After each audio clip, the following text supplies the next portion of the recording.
नमस्कार, मैं हूं रिंकेश कुमार और आप देख रहे हैं एसएम न्यूज़। अभी पंचायती चुनाव सर पे है, यूँ कहूँ तो अभी आने को है। अभी अप्रैल मई में चुनाव होने को है। मेरा चैनल विधानसभा चुनाव भी कवरेज किया था। अभी मैं चाह रहा हूं कि गांव की क्या स्थिति है, एक प्रधान एक मुखिया कैसा होना चाहिए। मैं उसी के तहत कुछ युवा हैं, कुछ बुजुर्ग भी हैं, कुछ बड़े भी हैं, जो पुराने ज़माने को भी देखे हैं, कुछ जो इस पीढ़ी के लोग हैं, जैसे आप देख पा रहे होंगे। मैं उनसे भी बात करूंगा कि क्या है, क्या होना चाहिए, एक मुखिया कैसा होना चाहिए, एक प्रधान कैसा होना चाहिए। कि सर क्या एक आज के समय में एक मुखिया कैसा होना चाहिए, एक मुखिया जो है, मुखिया का क्या रोल होना चाहिए। जी, सबसे पहले आपका धन्यवाद, आपके चैनल को बहुत बहुत धन्यवाद कि आपने मुझे बोलने का अवसर दिया। एक मुखिया हमको लगता है कि चुनाव में बचपन से देखते आ रहे हैं, जब से पंचायती 15 सालों से या हो गए पंचायती राज को। तो हमको लगता है कि एक मुखिया को जिस उम्मीद से हम लोग वोट देते हैं, जितनी उम्मीद हमको लगता है कि अपने बेटा बेटी या दामाद से रखते हैं, उससे कहीं ज़्यादा एक मुखिया से उम्मीद रहती है कि वो हमारे हर सुख दुख का साथी हो। हमारे यहाँ लोग वोट इसलिए देते हैं, लेकिन आज की तारीख में आप समझ सकते हैं कि एक मुखिया हमको लगता है कि नायक नहीं, चुनाव से पहले वो नायक हो सकता है, लेकिन चुनाव जीतने के बाद वो खलनायक ही साबित हो रहा है। और हमारा मुखिया जिस उम्मीद से हम लोग वोट दे रहे हैं उस पर खरा नहीं उतरा है। मैं आज वर्तमान पंचायत की बात करनी, वर्तमान जो हैं जिस आधार पे इनको बदला गया, एक बड़ा बदलाव हमको लगता है कि त्रिवेणीगंज में सबसे ज़्यादा वोट से इनकी जीत हुई थी, लेकिन अभी लगता है कि उस जिस आधार पे इनकी जीत का मापदंड तय हुआ था, उस आधार पर तो ये हमारा पंचायत भी है, हमें नहीं लगता उस पर ये खड़े उतरे हैं। सही बात। अच्छा सर, आप युवा हैं तो आपके हिसाब से क्या लगता है, क्या एक प्रधान कैसा होना चाहिए। हमारे गांव का प्रधान इस प्रकार होना चाहिए कि जिस प्रकार चुनाव से पहले वो जनता से मिलते हैं, जनता से रूबरू होते हैं, लेकिन जैसे ही वो चुनाव जीतते हैं उसी प्रकार वह दूर हो जाते हैं। हमें ऐसे प्रधान को चुनना है जो जीतने के बाद भी जनता के साथ वैसा ही व्यवहार रखे जो जीतने से पहले होता है। यह नहीं कि चुनाव का समय बीता और बीतने के बाद बरसाती मेढक की तरह जो कि नज़र आता है, और समय जैसे ही उसके पक्ष में वो फैसला जनता का आया, फिर वो अपना जेबी गर्म करने में लग जाता है, फिर बड़ा बड़ा बिल्डिंग घर मकान बनाने में लग जाता है। जनता कहीं जाए उससे उसकी कोई चिंता उसे नहीं रहती है। अच्छा दीपक जी हैं हमारे साथ में, आप युवा हैं तो क्या बदलाव एक युवा कर सकता है क्या। एक युवा बिल्कुल बदलाव कर सकता है। मुखिया के क्षेत्र में जितना भी युवा ही देश का सबसे बड़ा ताकत होता है। और पंचायती व्यवस्था हमारे देश का जो है बेसिक स्ट्रेंथ है। ये जनतंत्र का जो है सबसे बड़ा नींव है पंचायती व्यवस्था। और युवा जहाँ पे सशक्त युवा होंगे वहाँ जो है बदलाव क्या हर एक चीज़ संभव है। आपके क्षेत्र में क्या कमी लग रही है आपको। हमारे क्षेत्र में तो विकास के नाम पर ठगा ही गया है हर एक जनता। जैसे क्या बताएंगे आप। जैसे कि कोई भी रोजगार में, जैसे कि कोई भी सड़क बना हो, सड़क में अच्छी तरह से मटेरियल का कमी पड़ा है। जो पैसा सिर्फ बचत अपने जेबी भरने में लगाया है, उसमें जितना भी है, जितना लेबर काम किया उसको सही रूप से रुपया नहीं मिला है। अभी जाके देखिए, सड़क का निरीक्षण कीजिए, देखिए हर एक जगह सड़क जो है 6 महीना के बाद टूट चुकी है। सड़क से गिट्टी बाहर निकल गई है। तो क्या फ़ायदा, सड़क बनाए तो सड़क का कुछ हिसाब किताब दीजिएगा ना। वहाँ कुछ नहीं है, सड़क बना के छोड़ दिए, ना पानी मिला, ना उस पर कुछ व्यवस्था हुआ, ना साइड बनाया गया, ना मिट्टी दिया गया जिससे कि साइड टूटे नहीं। ऐसे कैसे सड़क ऊपर में बन गया, ढलैया हो गया है, लेकिन कोई फ़ायदा नहीं, टूट रहा है। अभी जाके देखिए क्षेत्र में कि जो सड़क बना उस पर भी जल जमाव, इतना जल जमाव रहता है कि हम लोग बारिश के मौसम में निकल नहीं पाते हैं बढ़िया से। पैर में घाव हो जाता है, इतना बारिश के मौसम में आदमी कहाँ क्या करेगा, पानी में ही पेशाब कर देता है मजबूरी में, बाहर निकलने का उसको अवसर नहीं मिलता है। तो मुखिया प्रतिनिधि जो भी है, ये समाज में जो है कुछ काम किए ही नहीं है, किए हैं तो सिर्फ अपने जेबी भरने के लिए किए हैं। और जो भी दिखावा है, दिखावा का दुनिया है, इसको बदलने के लिए युवा ही चाहिए। युवा सशक्त अगर होंगे तो बिल्कुल ही बदला जाएगा। अच्छा सर, अभी बात हो रही है कि एक युवा अगर चाहेगा तो बदल सकता है। देखिए, सबसे पहले मैं आपको धन्यवाद देना चाहता हूँ। युवा नहीं बदला, इसमें सबसे बड़ी बात यह है कि हमारे गांव में जो अभी पॉलिटिक्स चल रहा है, ये पॉलिटिक्स के तहत लॉलीपॉप वाला ऑप्शन दे दे के हमारे जो क्षेत्र के नेता हैं युवाओं को भटकाते हैं। इस मायने में भटकाते हैं कि वह पहले अपनी ओर खींचता है कि मेरे साथ हो, मेरे पास रहो, तुमको आगे ये करवाएंगे, इस तरह से देंगे। लेकिन वह होता है कि युवा उस तरह से उस समय सोच नहीं पाते हैं अपने आप में। लेकिन एक युवा के साथ नहीं सोचने पर भी मजबूरी है कि वह कहीं ना कहीं गलत जगह विश्वास करता है और उधर होकर के उसको सपोर्ट करता है, जिताता है, अपने विश्वास का पुनः वह हनन करता है। अच्छा, एक बात बताइएगा कि आप बहुत सारे प्रधान को आपने देखा होगा, तो क्या लगता है कितना चेंजिंग आया है पहले और अब में? चेंजिंग तो बहुत ज़्यादा नहीं आया है, कुछ चेंजिंग नहीं देख, बहुत ज़्यादा कुछ भी चेंजिंग नहीं हुआ है। जो पहले था वही अभी भी चल रहा है। और विकास का जो बात करते हैं आप, तो विकास तो यदि आप पंचायत का मैं बात नहीं करूँगा, फिलहाल पूरे बिहार का मुखिया प्रतिनिधि हो, चाहे जिला परिषद प्रतिनिधि हो, सरपंच हो, वार्ड सदस्य हो, सभी इन्वेस्टमेंट करते हैं पंचायत में। इलेक्शन जीतने चुनाव के से लिए पहले इन्वेस्ट करते हैं, अपना पूंजी लगाते हैं। एक भी कोई प्रतिनिधि के रूप में नहीं है। अच्छा डॉक्टर साहब, एक बात बताइएगा, आज के युवा उधेड़ बुन में होते हैं, कैसे समझेंगे प्रतिनिधि अच्छा है खराब है, कैसे कैसे समझा जाए? हाँ जी हाँ, आपका सवाल बहुत अच्छा है। पहचानने के लिए मैं बताऊंगा कैसे पहचानना। जी, पहचानने का मैं जो अपना जो तरीका पहचानने का सबसे बड़ी बात है कि गांव में अभी तत्कालिक जो चुनाव होगा, इसमें बहुत सारे नए लोग भी आएंगे, पुराने लोग जो पहले से मजे हुए हैं। अभी भी हमारा गांव लगता है कि दो ही ग्रुप में बटा हुआ, जब तो मैं देख रहा हूँ। एक अगर अत्यंत पिछड़ा सीट भी हुआ तो दो पक्ष है, तो एक पक्ष का एक बार बन गया, दूसरा उस पक्ष का बन गया। तो ये आज तक जो अभी गांव में हम देखे हुए हैं, ये दूसरे से तीसरा ग्रुप नहीं हो सका। मतलब तीसरे लोगों को मौका उस तरह से नहीं मिला। जिनको मिला भी तो वो भी पैसा कमाने में रह गए। पैसा इस तरह से कि जो अभी इन्वेस्टमेंट की बात की, वो बिल्कुल सही कहा इन्होंने 10 लाख लगाओ, करोड़ों कमाओ। आप जान रहे हो कि मात्र 2,500 इनको मिलता है, एक मुखिया को 2,500 मिलता है। वो भी मानदेय नहीं है, वो आपको उनको खर्च के लिए मिलता है, लेकिन एक 2,500 मिलता है। लेकिन उनका आप देखिएगा कि एक अगर वो साइकिल पे चढ़ते होंगे तो बोलेरो पे आ गए, अगर बोलेरो वाले थे तो फॉर्च्यूनर पे आ गए हैं। अगर एक 2-3 कमरे का घर होगा तो वो आपको 1-1.5 करोड़ के बिल्डिंग में आ गए हैं मुखिया जी। उनके बच्चे भी दिल्ली, बम्बई, मद्रास बड़े बड़े हॉस्टलों में रहने लगे हैं। तो ये देखा देखी में नया युवा भी यही सोच रहा है कि हम भी इस तरह से अगर बन जाएंगे, एक बार भी बनेंगे तो मेरी 2-3 पीढ़ी की गरीबी दूर हो जाएगी। ये मुख्य मकसद है। और जहाँ तक पहचानने का, जब आपके असल सवाल पे आते हैं पहचानने का, अभी तो आप हॉर्लिक्स का प्रचार देखे होंगे। हॉर्लिक्स से चौका छक्का लगे कि नहीं लगे, लेकिन हम लोग इतना दिन से प्रचार देखे हैं, जब भी हमारे भी बच्चे हुए तो पहले जब बड़ा होने के लिए हॉर्लिक्स ही देते हैं।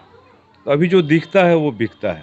इसमें पहचानने के लिए सबसे पहले उस आदमी को खुद को पहचानना होगा कि एक वोट का दान बेटी के दान से बड़ा दान होता है। एक बेटी का दान से बड़ा दान होता है। एक बेटी को अगर अच्छी जगह देते हैं तो परिवार बदलता है, लेकिन एक वोट देने से समाज और देश बदलेगा। ये सबसे बड़ी बात है। एक हमारा मुखिया वो यहाँ पर भटका होगा। अगर सबसे पहला तो ये तो गांव में, वार्ड में हम रहते हैं, इस गांव के ही कोई मुखिया चुनेंगे, सबसे पहले तो उसकी पृष्ठभूमि को जानना होगा कि वो सही में है या अभी बरसाती मेढक की बात इन्होंने कहा तो बरसाती मेढक वाला आदमी है, जो एक तात्कालिक लाभ के लिए खड़ा हुआ है, या जो मेरे साथ सब दिन रहा है। अभी आप देखते होंगे कि हमारे यहाँ भोज है तो मुखिया जी आ जाएंगे तो सब कुछ पैसा हम लगाए, लेकिन नाम मुखिया जी का हो जाता है। बहन की शादी में सारा पैसा हम लगाए, माँ बाप मरे तो सारा पैसा हम खर्च किए, लेकिन मुखिया जी अगर 2-4 घंटे रह के मुखिया जी आ गए, जो अपने लोगों का ट्रेंड है, अरे मुखिया जी आ गए।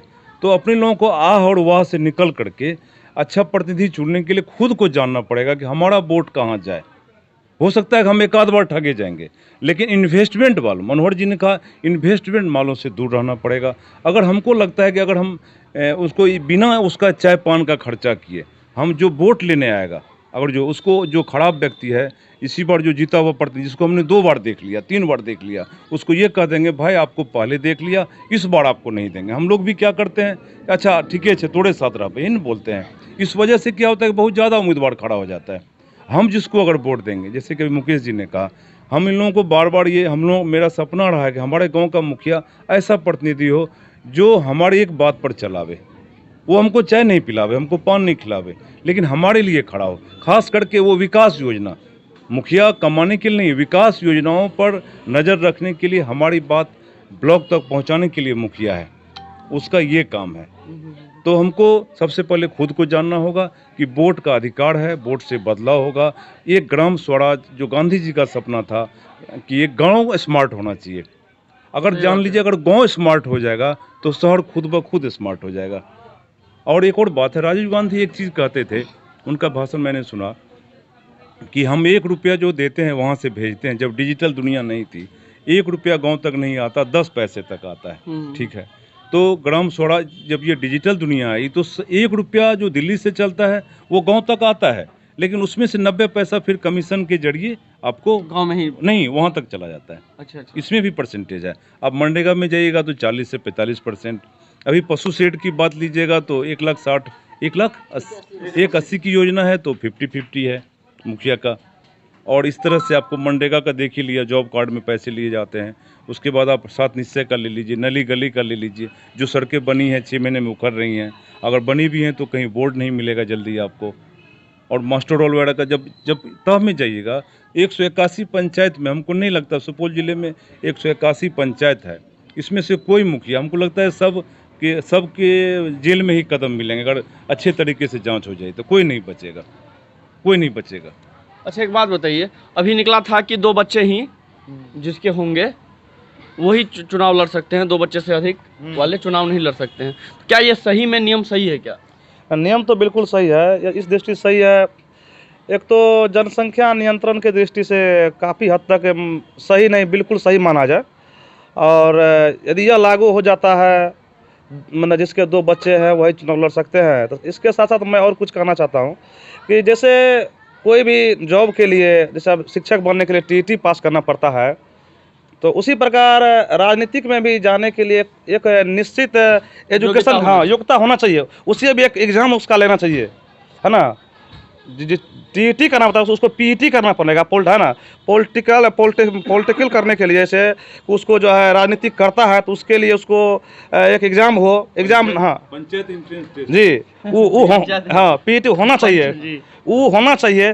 तब जा कर के जो है हमारे गांव में सही आदमी का चयन होगा, एक अच्छे युवा का चयन होगा। तभी जा कर के, जैसे डॉक्टर साहब बताए कि 2 भाग में ही हमारा पंचायत हमेशा बता रहा, तभी जा कर के एक नया पोल का निर्माण होगा, और तभी जा कर के हमारा गांव जो है एक सुदृढ़ गांव बन पाएगा और एक अच्छे दिशा में जा पाएगा। और प्रत्येक आदमी का कार्य जो है बिना कुछ लिए दिए, जो सब जानता है कि टेबल के नीचे देना लेना पड़ता है, वो सब कहानी बंद होगा। क्योंकि आदमी शिक्षित होगा, जो आदमी शिक्षित है उसका मानसा, और जो अशिक्षित है, जो पढ़े लिखे, अशिक्षित का अर्थ यह है कि बिल्कुल मूर्ख होता है। मैट्रिक कर लिया, इंटर कर लिया जो है, तो इस आधार से जो मैंने पढ़े लिखे हैं, जो कि उसका जो हमेशा मानसा रहता है कि लूट घसोट का, इस सब मामला जो है उससे दूर हो जाएगा। तो इसीलिए जो है ना, बच्चे के साथ साथ शिक्षा भी जरूरी है। सरकार तक यह बात पहुँचे तो और यह नियम लग जाए तो ये भी बिल्कुल अच्छा रहेगा। अच्छा अभी आप बता रहे थे कैसा होना चाहिए, कैसा प्रधान कैसे हम चूज करें? जी, प्रधान चूज करने के लिए सबसे पहले तो आप बिजनेसमैन से दूर हो जाइए। सबसे पहली बात, आप बिजनेसमैन से दूर हो जाइए। हमारे गांव में, हमारे पंचायत में कुछ ऐसे भी युवा हैं जिसको अंदर से ललक है कि हम पंचायत में प्रतिनिधि बनेंगे तो हम बढ़िया सेवा करेंगे, लेकिन उसके पास पैसा नहीं है, वो इलेक्शन नहीं जीत पाएगा। इलेक्शन जो जीतेगा वो पैसा वाला होगा। और सबसे पहले पब्लिक को ये देखना होगा कि कौन अच्छा है, और पब्लिक सबसे पहले ये देखता है कि पैसा सबसे ज़्यादा कौन खर्चा कर रहा है, किसने कंबल दिया था, कौन पानी का बोतल दिया हमको, किसके घर में, मतलब किसके सौजन्य से फलाने जगह पर पार्टी चला। इस सब चीज़ को भूलना पड़ेगा। इस चीज़ को भूलना ही नहीं पड़ेगा, मतलब नज़र इस चीज़ को देखने के बाद इसका विरोध भी करेगी। अच्छा एक बात बताइए, आप बोल रहे हैं कि इस चीज़ को भूलना पड़ेगा, जो आपका कभी साथ ही नहीं दिया उसको फिर कैसे बना देंगे प्रधान आप? देखिए, साथ देने के लिए ये ज़रूरी नहीं है कि हम प्रतिनिधि ही हो तभी हम आपका साथ दे सकते हैं। आप हमसे कनेक्ट नहीं है तो हम आपका साथ कैसे देंगे कभी? तो आप कैसे समझिएगा हमको कि हम प्रतिनिधि, आप कैसे चुनिएगा मुझे? जी, हम पंचायत के हैं तो पंचायत में हर वार्ड में लगभग कम से कम 5 आदमी हमको ज़रूर जानते हैं। पंचायत में कम से कम 5 आदमी हमको ज़रूर जानते हैं। हम 5 आदमी के बीच में जाते हैं, वो 5 आदमी बोलते हैं कि भैया ये आदमी तो बहुत अच्छा है, लेकिन खर्चे नहीं कर रहा है, इसलिए मेरा प्रचार भी नहीं हो सका। क्यों नहीं हुआ कि हमने उस वार्ड में पार्टी नहीं किया, हमको लोग नहीं जानते हैं। मेरे पास एम्बुलेंस लाने के लिए पैसा नहीं है, आपको चोट लगा हुआ है, मैं एम्बुलेंस आपको नहीं दे सकता हूँ, मैं आपके लिए दवाई लेके नहीं दौड़ सकता हूँ। इसीलिए हमको लोग कम पहचानते हैं, या जो भी इस तरह के युवा हैं समाज में। इन लोगों का सीधा कहना है, अगर आप बेटी का शादी करते हैं तो शादी करने से पहले आप पूरी छानबीन करते हैं कि बेटी का, लड़का का घर कैसा है, या फिर वो कमाते हैं या फिर नहीं भी कमाते हैं, दिल के कैसे हैं, हर एक चीज़ का आप बारीकी से पता लगाते हैं। तो वही लगाने के बाद आप उनसे शादी करते हैं अपनी लड़की का। तो इन लोगों का सीधा कहना है कि अगर आप एक प्रतिनिधि चुनते हैं, एक मुखिया, एक प्रधान चुनते हैं, तो प्रधान चुनने के लिए भी आपको सबसे पहले उनकी छानबीन करनी चाहिए। ये नहीं देखना है कि हाँ उन्होंने इतना खर्चा किया, वे हमारे उस समय साथ थे तो मैं उसे वोट दे दूं, या फिर पैसे पे नहीं बिकना है। तो इन लोगों का सीधा यही कहना। सब एक लास्ट क्वेश्चन है, अगर आप प्रधान होते, मतलब आप प्रधान बने, तो आप क्या करेंगे? सर्वप्रथम प्रधान बनने के बाद मैं जो वादा किया था सबों से जीतने से पहले, ग्राम का जो एक उद्देश्य होता है, मैं उस उद्देश्य का पूर्ति क्या करने उद्देश्य होता है? उद्देश्य है गांव का विकास। क्या विकास? विकास जो नहर नाली, जिसको भी जो आवास नहीं मिला है, जिसको जो मान के चलिए कोई वृद्धा पेंशन है, किसी का विधवा पेंशन है, जो सामाजिक जो भी समस्याएं हैं, सामाजिक जो भी लाभ होने हैं, मैं उन सब का जो है निर्वहन करूंगा। और मेरा उद्देश्य ये होना चाहिए कि समाज में किसी को ठगा नहीं जाए। कोई एक ऐसा है कि ये काम करवाना है, चलो इतना रुपया दो करवा दे, ऐसा नहीं होना है। हर एक इंसान के साथ उस तरह से आना है कि उसको अगर जहाँ पर भी जो भाड़ा खर्चा लगता है तो उसका तो निर्वहन उनको करना पड़ेगा, क्योंकि प्रतिनिधि अपने जेबी से भाड़ा देंगे नहीं। हाँ, साथ में जो रास्ता बताएंगे, लेके जाएंगे, वहाँ नहीं होगा काम तो फिर यहाँ प्रतिनिधि अपना उसको पूरा करवाएंगे, वहाँ पे जिस हद तक भी हो उस हद तक काम करवाएंगे।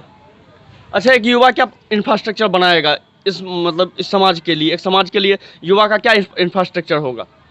देखिए, एक युवा के लिए यही होगा कि सबसे पहले तो बोले कि हम युवा को यूनिटी बनाना होगा अपना। नहीं, युवा अगर प्रधान बनता है तो उसका इंफ्रास्ट्रक्चर क्या होगा, वो कितना तेजी से विकास कर पाएगा? देखिए, एक युवा का थॉट जो होता है, सोचने का शक्ति जो होता है, आप एजुकेटेड के हिसाब से भी सोच सकते हैं, उसका ब्रेन एक अलग तरीका से काम करता है, ठीक ना। ये उस तरह से सोचेगा और अपने समाज को आगे की ओर ले जाएगा। एक युवा होने के नाते उसमें एक करेंट आवेश होता है, जो आवेश उसको हमेशा आगे होने के लिए गलत दिशा में भी तो जाता है सर।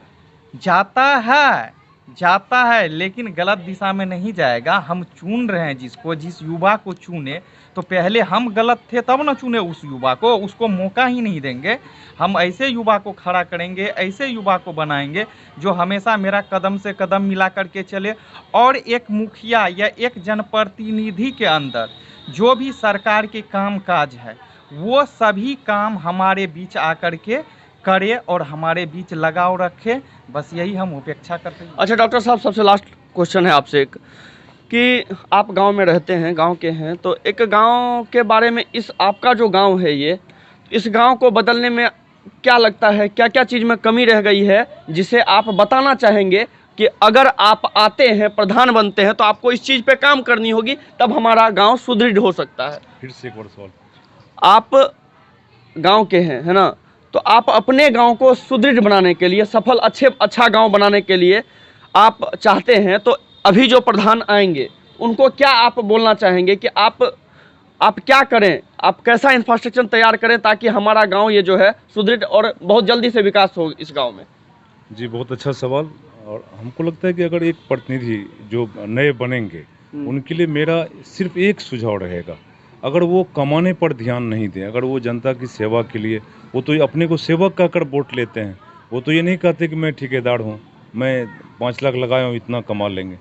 सबसे अच्छी बात क्या होगी नए आने वाले जनप्रतिनिधि के लिए, जो किस चीज़ पे काम? जी, सबसे अच्छी बात क्या होगी कि जो सरकार द्वारा दी गई योजना है, जो विकास योजना है, 14वीं वित्त, 15वां वित्त, फिर 7 निश्चय, गली नली योजना, जल नल योजना और जो भी योजना है उसको धरातल पर उतारने के लिए अपने को धनी बनना कम ये करके जनता को धनी बनाए।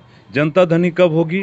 क्योंकि वो आपको वोट देती है, आपको अपार स्नेह देती है। क्योंकि आप देखे होंगे जब वो चुनाव जीतता है मुखिया तो हजारों लोग गुलाब अबीर इतना उत्साह करते हैं कि हमको लगता है कि एक बेटा होने पे जितना लोग नहीं गुलाब अबीर उड़ाता है उससे ज़्यादा मुखिया के चुनाव में जीतने पर उड़ाता है। तो उस चुनाव में जीतने के बाद हमारी यही एक विनम्र एक सादर अपील होगी कि हमारे गांव का प्रतिनिधि ऐसा बने, या अगर बन जाता है तो वह इस तरह से सिर्फ विकास योजना को वो बिना किसी किंतु परंतु के, बिना जातीय विद्वेष या किसी विद्वेष से पढ़े, किसी पर जो वाइस्ट होके पूर्वाग्रह से बिना ग्रसित हुए वो सबका विकास करे, सिर्फ अपना काम में नहीं लगे। एक अंतिम बात ये होगी, अगर वो सिर्फ सरकार द्वारा जितनी योजनाएं दी जाती हैं उसको अगर समय पर और सही स्थिति में धरा पर ला देंगे तो हमको लगता है कि त्रिवेणीगंज में सबसे बड़ी आबादी वाला हमारा गांव है, 21 वार्ड का गांव है। हमको लगता है कि इससे बेहतर गांव नहीं बन पाएगा। मेरी यही शुभकामना भी है, मेरी यही अपील भी रहेगी नए होने वाले प्रतिनिधि से। वो अगर इस बार जदिया के प्रतिनिधि बनते हैं तो जदिया को राज्य के मापदंड पे जिला में टॉप विकास के मामले में हो, इंदिरा आवास हो, वृद्धा पेंशन हो, गली नली योजना हो, किसी भी मामले में जल नल हो, इसमें अव्वल लावे, लेकिन अपना विकास कम, जनता का विकास धरातल पर दिखे। सही बात है। अभी हमने सभी से बात की, गांव के सभी आदमी थे, सभी ने बताया कि कैसे विकास होगा, कैसा इंफ्रास्ट्रक्चर होना चाहिए। युवा ने भी बताया। इन लोगों का सीधा कहना था, अगर आप पहली बात तो इन्होंने बताया कि अगर आप प्रतिनिधि चुनते हैं तो सबसे पहले आप छानबीन कर लें, जैसे आप अपनी बेटी के लिए छानबीन करते हैं शादी के लिए। दूसरा, अगर आप प्रतिनिधि बनते हैं तो आपको हर एक सरकारी योजनाएं जितनी है उस पर आपको काम करना होगा। आपके घर का विकास कम और समाज का विकास आपको ज़्यादा करना होगा। तो मैं ज़्यादा नहीं कहूँगा, सभी ने अपना अपना मंतव्य रखा। एक युवा का भी क्या सोच होता है मैंने आपको दिखाया। मैं हूँ रिंकेश कुमार, आप देख रहे थे SM न्यूज़। धन्यवाद।